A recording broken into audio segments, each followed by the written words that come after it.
Assalamualaikum warahmatullahi wabarakatuh. Sahabat Sahir 78 yang dirahmati Allah, kita tetap bersemangat beribadah, insya Allah hidup kita akan berkah. Hari ini alhamdulillah kita sebentar lagi akan meninggalkan bulan suci Ramadan. Gak terasa ya, udah 20 hari puasa nih. Mudah-mudahan puasa kita di hari pertama sampai hari ini mendapatkan ridho dari Allah Subhanahu wa taala dan diterima ibadah saum Ramadan kita di bulan suci tahun ini. Hari ini saya akan membahas sedikit tentang keutamaan bersedekah, lebih-lebih di bulan suci Ramadan. Karena sedekah itu banyak manfaatnya, bisa membersihkan harta kita dari hal-hal yang haram, bisa makin menambah kasih sayang kita dengan sesama manusia, terutama orang-orang mustadafin, orang-orang lemah, fakir, miskin, juga anak-anak yatim, anak-anak terlantar, orang-orang yang memang membutuhkan santunan, bantuan dari kita. Maka menjadi hal yang wajar kalau Rasul itu menganjurkan kita bersedekah, lebih-lebih di bulan suci Ramadan ya. Allah menggambarkan bahwa dunia ini jika ditempati oleh 4 golongan hamba, insya Allah dunia ini akan mendapatkan keberkahan dari Allah. Kata Rasul dalam hadisnya, innamad dunya, sesungguhnya dunia, li arba'ati nafar, itu terdapat di dalamnya 4 golongan hamba. Yang pertama siapa? Yang pertama adalah abduhu yarzuquhu Allahu, hamba Allah yang diberikan rizki oleh Allah, kemudian dia malan, jadi diberikan rezeki oleh Allah berupa harta, wa ilman, dan kepahaman ilmu. Jadi orang-orang yang diberikan harta, dia berilmu, dia tafaquh fiddin, dia paham agama, itu luar biasa. Maka dia insya Allah akan mengelola hartanya dengan benar. Nah, itulah orang-orang yang akan memberikan efek keberkahan bagi dunia ini. Jika banyak orang-orang seperti itu, udah kaya, ilmunya tinggi, ulama besar, tapi punya usaha yang luar biasa, Masya Allah, keberkahannya luar biasa. Yang kedua siapa? Fahuwa yattaqi fihi rabbahu, dia orang yang bertakwa dalam mengelola hartanya.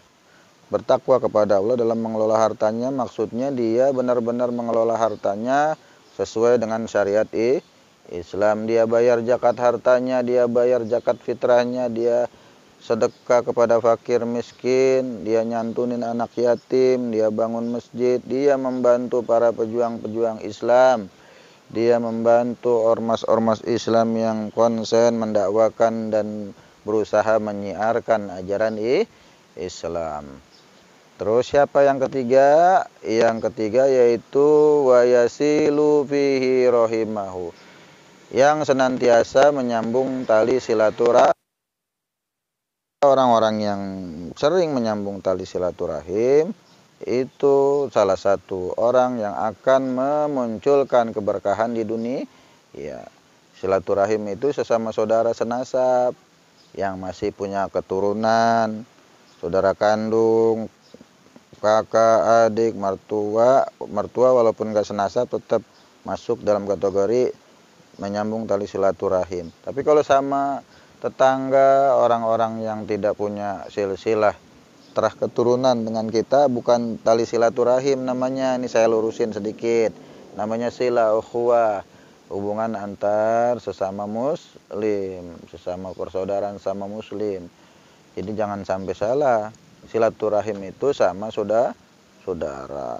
Maka menjadi wajar kalau syariat Islam menganjurkan kita sedekah itu lebih utama kepada saudara dan kerabat.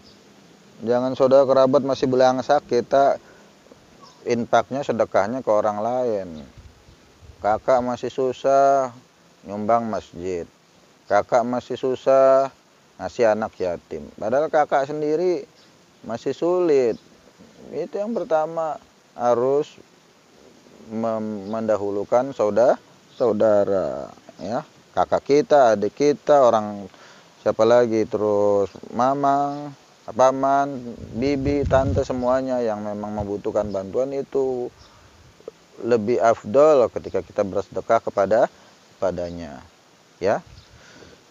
Sahabat sayar 78 tadi udah 3 ya, satu lagi kata Rasul, ya'lamullaha fihi haqqan.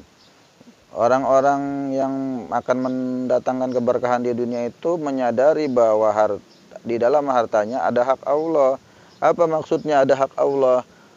Di situ Allah berhak mengambil sedikit dari hartanya untuk diberikan kepada yang berhak, karena harta kita secara keseluruhan pada dasarnya bukan milik kita 100%. Ada bagian-bagian orang-orang gak mampu, fakir miskin, janda-janda miskin, terus yatim piatu. Itu dari rezeki kita ada hak mereka yang harus kita keluarkan, ya. Jangan sampai kita nganggap bahwa itu punya kita semua. Kita nyari duit juga dapat duit banyak, nggak mungkin bisa dapat duit banyak kalau Allah nggak merahmati kita. Dikasih penyakit aja, udah kita mau usaha apa? Ayo, ngantor juga nggak bisa ngantor, sakit-sakitan lama-lama dikeluarin. Perusahaan mah sekarang mana mau pakai karyawan yang sakit-sakitan, yang penyakitan. Usaha juga begitu, kalau sakit-sakitan mulu gimana mau bisa usaha, nggak bisa keluar rumah. Ya, jadi keempat golongan tadilah yang kemudian dijadikan standar ukuran bagaimana masyarakat itu bisa berkah. Itulah pentingnya bersedekah. Coba. Jadi 4 golongan itu 4 golongan orang-orang yang memang senantiasa bersedekah karena ketakwaannya, karena hartanya dan ilmunya, karena kepekaan sosialnya dengan sesama saudara, kemudian karena kesadarannya bahwa harta yang dimiliki adalah milik Allah, cuma titipan, bukan punya kita. Jangan pelit-pelit jadi orang, bagi tetangga yang mampu, ya. Punya duit banyak, dikerem aja sendiri, dimakan sendiri, nggak berkah. Ngapain sih hidup juga, duit banyak-banyak nanti juga bakal mati. Ditinggal semua tuh duit yang numpuk, yang sampai 3 lemari, 4 lemari, 5 lemari, ditinggal, nggak bakal dibawa ke kuburan kita, ya. Justru harusnya dimanfaatin, disalurin terus. Itu yang nanti bakal nemenin kita di kubur, ya. Sahabat sayar 78 yang dirahmati Allah itu, ya.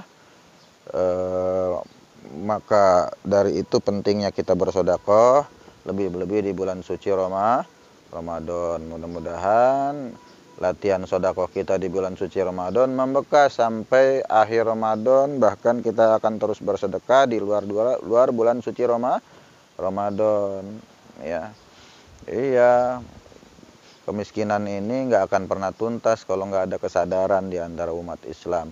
Umat Islam harus sadar bahwa dirinya itu punya tanggung jawab bersama mengentaskan kemiskinan. Iya, kalau yang mau poligami jangan, ya, janda-janda miskin nikahin tuh. Jangan yang kaya-kaya, udah orang kaya nikahnya sama yang kaya lagi. Bagaimana mungkin Allah bisa ngasih keberkahan? Terus selanjutnya sistemnya juga harus dirubah. Sistem ekonominya, ya. Tanggung jawab negara terhadap kebutuhan dasar rakyatnya secara pribadi, terus mengelola, mengatur, mentasaruf ekonomi sesuai dengan syariat Islam. Insya Allah ada keberkahan. Oke, Sebelum ditutup, kita simpulkan sedekah itu lebih-lebih di bulan suci Ramadan akan membawa berkah buat orang-orang di sekitar kita. Yang kedua, rubah sistem ekonomi kita menjadi sistem ekonomi syariah. Insya Allah makin kuat ekonomi negara kita. Ya, bagi yang ingin diskusi, sharing, silakan nanti silakan tulis ketik di kolom komentar konten ini. Mudah-mudahan bermanfaat. Kurang lebihnya mohon maaf. Wallahul muwafiq ila aqwamit thoriq. Summa assalamualaikum warahmatullahi wabarakatuh.